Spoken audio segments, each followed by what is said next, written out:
Hello students, I am your teacher Son Kosana, and today we are going to complete this chapter on equality. The very first question is, in a democracy, why is universal adult franchise important? In a democracy, why is universal adult franchise important? So the answer is, universal adult franchise is important in democracy as, first one, it is based on the principle of equality. ये समानता के आधार पर, समानता के सिद्धांत पर base होता है. It means that all adult means that those who are 18 and above, जो 18 या 18 साल से ज़्यादा की उम्र के लड़के लड़कियां जो भी होते हैं वो सब वयस्क यानी अडल्ट में आते हैं. Citizens have the equal right to vote, उन सभी को समान अधिकार होता है वोट करने का. And the third one is, it do not discriminate, ये पक्षपात नहीं करता है on the basis of the social और इकोनॉमिक बैकग्राउंड, सामाजिक और वाणिज्यिक आर्थिक आधार पर. And the number 4 is, it is an important aspect of democratic societies, ये एक महत्वपूर्ण एस्पेक्ट है डेमोक्रेटिक सोसाइटीज का, गणतांत्रिक सोसाइटीज़ का. Okay, read the box on article 15 and state 2 ways in which this article addresses in equality. आपको article 15 वाला जो box दिया हुआ है उसे एक बार फिर से पढ़ना है और आपको ये बताना है कि दो बातें बतानी हैं जिनकी वजह से ये अनइक्वालिटी को शो करता है, दिखाता है. Okay, let's start. We will do this question answer है. Article 15 is in democracy of the constitution prohibits the discrimination on ground of religion, race, caste, sex और प्लेस ऑफ बर्थ. आर्टिकल 15 में क्या है कि वो रिलीजन के, race यानी नस्ल, कास्ट, सेक्स और प्लेस ऑफ बर्थ के यानी किस जगह किसी का जन्म हुआ है या कोई लड़का है या लड़की, इस बात पर भेदभाव नहीं करने के लिए बना हुआ है कि हम इस बात पर किसी के साथ भेदभाव नहीं कर सकते कि वह लड़का है, लड़की है, उसकी नस्ल क्या है, उसका धर्म क्या है, उसका जगह कहाँ पैदा हुआ है, वो क्या है. इन चीज़ों पर हम उसे भेदभाव नहीं कर सकते. 2 ways in which this article addresses inequality, और ये किन दो चीज़ों में असमानता प्रकट करता है. First one is, it suggest states not to discriminate against any citizen on grounds only if religion, race, caste, sex, place of birth और एनी ऑफ दैम. ठीक है, ये सजेस्ट करता है स्टेट्स नॉट टू डिस्क्रिमिनेट, किसी भी राज्य को इन आधारों पर किसी के साथ भेदभाव नहीं करना. सेकंड चीज, no citizen shall be subject to any, no citizen shall be subject to any disability, liability and restriction on grounds only of religion, race, caste, sex, place of birth और एनी ऑफ दैम. किसी भी citizen को disability, liability या restriction मतलब अक्षम्यता, योग्यता या निरोध, रोकना किसी चीज़ से, उनके आधार पर नहीं रोका जा सकता कि उसका धर्म, उसकी कास्ट, उसका लिंग या उसका जन्म का स्थान में या इनमें से किसी एक के स्थान के लिए भी. Okay, third one is, in what ways Om Prakash Valmiki, in what ways Om Prakash Valmiki, in what ways Om Prakash Valmiki experiences similar to that of the Ansaris. किस तरह से ओम प्रकाश वाल्मीकि को भी अंसारीज की तरह सेम अनुभव हुआ. So the answer is, in following ways Om Prakash Valmiki's experience was similar to that of the Ansaris. ये जो आगे हम डिस्कस करेंगे इन्हीं आधारों पर ओम प्रकाश वाल्मीकि को भी अंसारीज की तरह एक्सपीरियंस हुआ। Both of them discriminated by the society on the basis of their caste और रिलीजन। उन दोनों को यानी ओम प्रकाश वाल्मीकि को और अंसारीज को डिस्क्रिमिनेट किया गया, पक्षपात किया गया उनके साथ उन समाज में, किस आधार पर? उनकी जाति और रिलीजन, धर्म के आधार पर। The second one is dignity and self respect of both of them get violated. उन दोनों के सम्मान को ठेस पहुंची। Both suffered from unequal treatment, और दोनों को असमानता का सामना करना पड़ा। What do you understand by the term all persons are equal before law? तुम इस बात से क्या समझते हो कि सभी व्यक्ति कानून के समक्ष इक्वल हैं, बराबर हैं? Why do you think it is important in a democracy? आप ऐसा क्यों मानते हैं कि ये गणतंत्र में, लोकशाही में महत्वपूर्ण है? Okay, the answer is the term all persons are equal before the law.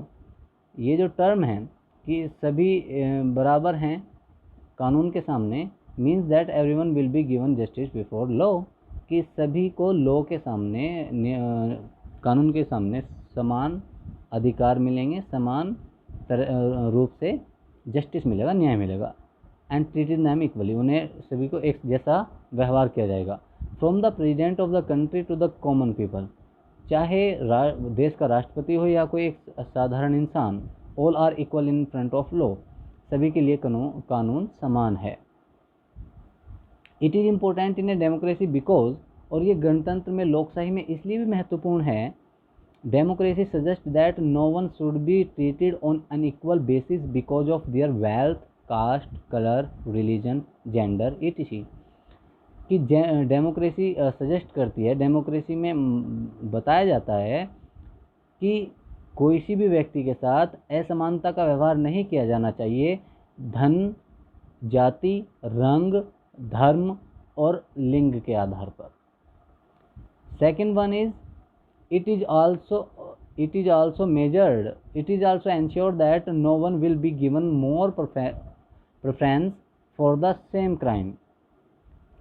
और इसमें यह भी आश्वस्त किया जाता है कि किसी के लिए भी प्रेफरेंस ना हो, किसी के लिए भी छूट ना हो किसी भी क्राइम के लिए। यानी जिस क्राइम के लिए एक सामान्य व्यक्ति को जो सज़ा दी जा सकती है, सेम क्राइम के लिए ही राष्ट्रपति को भी वही सज़ा मिलेगी। It means is that the third one is it provides the people equal opportunity to defend themselves।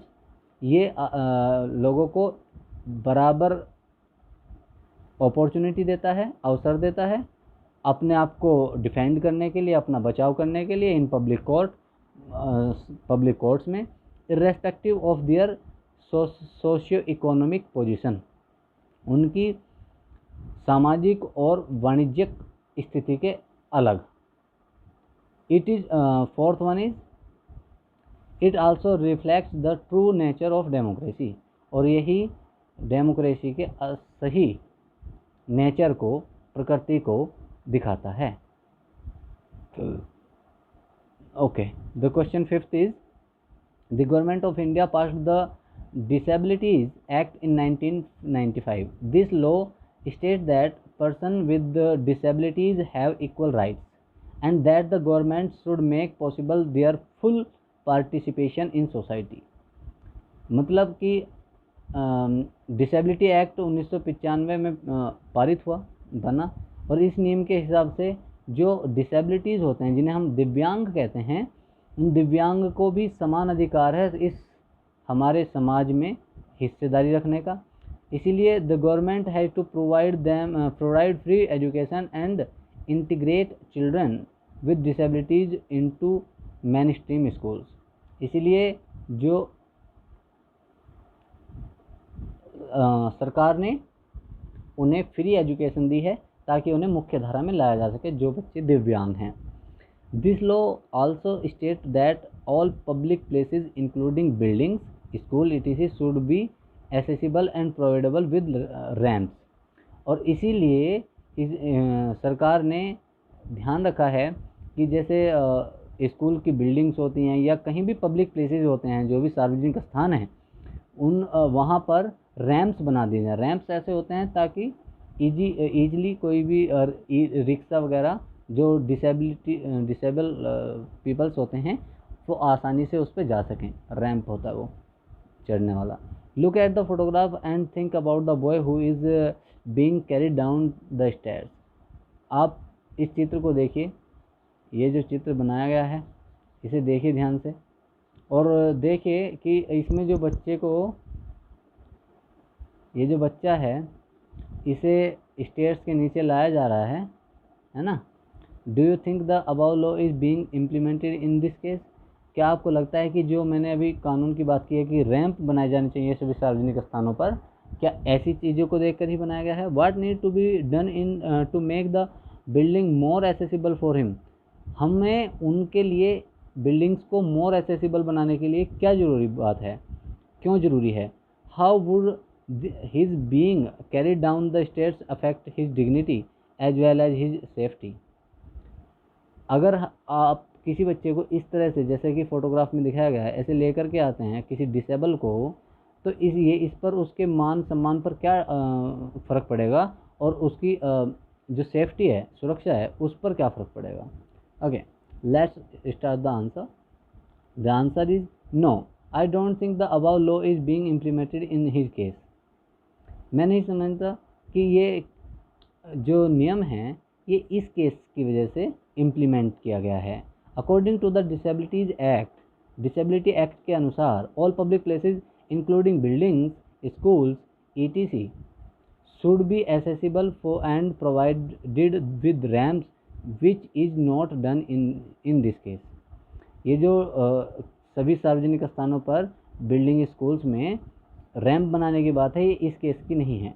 Therefore the buildings should be provided with ramps to make it accessible for the persons with disabilities।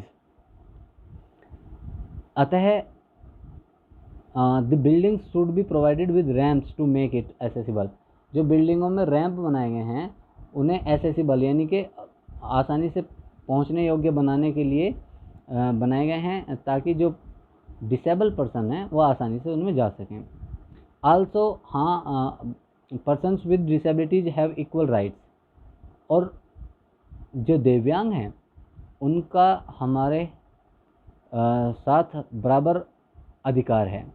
And that the government should make possible there full participation in society. इसीलिए सरकार चाहती है कि समाज में उनका बराबर सहभागिता हो। But here the dignity and self respect of that person is hurt. और यहाँ पर उस बच्चे की, उस लड़के की मान सम्मान और उसके रेस्पेक्ट को, सम्मान को ठेस पहुंची है। As someone is showing sympathy and extending their helping hands, कि किसी ने उसे सहानुभूति दिखाई और उसकी तरफ मदद का हाथ बढ़ाया। द बॉय में फील पिटी, हो सकता है कि लड़के को मतलब थोड़ा कहते हैं वांछित महसूस हो रहा हो और इन्फीरियर या कुछ छोटापन महसूस हो रहा हो इन दिस केस, इस केस में, ऑफ बीइंग हेल्प्ड, सहायता किए जाने पर, by other only due to disabilities, दूसरों के द्वारा केवल उसकी अक्षम्यता, उसके दिव्यांग होने के कारण। It also affects the safety of that person as he may slip due to imbalance और केयरलेसनेस। और हाँ, ये सेफ्टी का भी एक प्रभावित करने वाला कारक है, क्योंकि हो सकता है कि वह बच्चा स्लिप हो जाए, मतलब रपट जाए, छूट जाए हाथों से, इम्बैलेंस हो करके, यानी कि बैलेंस खोने के कारण, या केयरलेसनेस से, या लापरवाही के कारण। Okay students, here your exercise completed। Thank you।